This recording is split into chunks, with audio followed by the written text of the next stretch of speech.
In today's video, I'm going to teach you how to share a Miro board.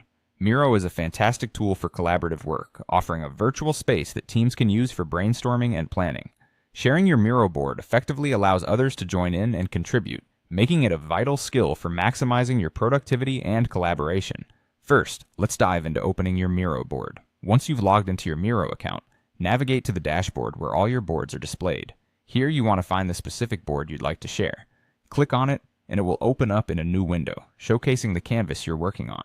Take a moment to ensure you have opened the correct board, as you wouldn't want to accidentally share unfinished or sensitive work. Now, directing our attention to the top right corner of the screen, you'll see a button that says Share. This button is your gateway to inviting others to join you on this creative journey. Click on it, and you'll notice a pop-up menu appear. It's here that you can decide who gets access to your board and in what capacity. Next, in the field labeled to enter the email addresses, you can input the emails of the people you'd like to invite.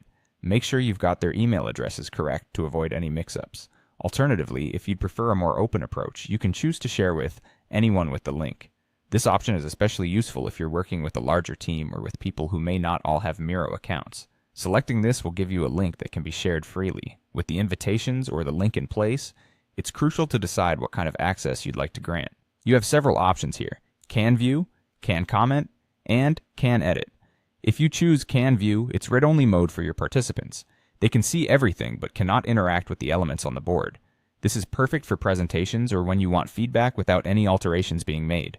Choosing Can Comment allows users to leave comments, which is ideal if you're looking for specific feedback but not ready for full collaboration.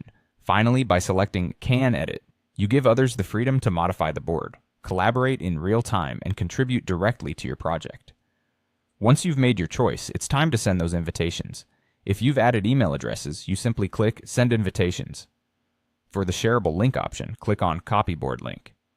This link is now ready to be pasted into an email, a chat, or anywhere else you communicate with your team. Remember, the ultimate goal is to facilitate effective collaboration, so choose the sharing settings that best align with your project needs.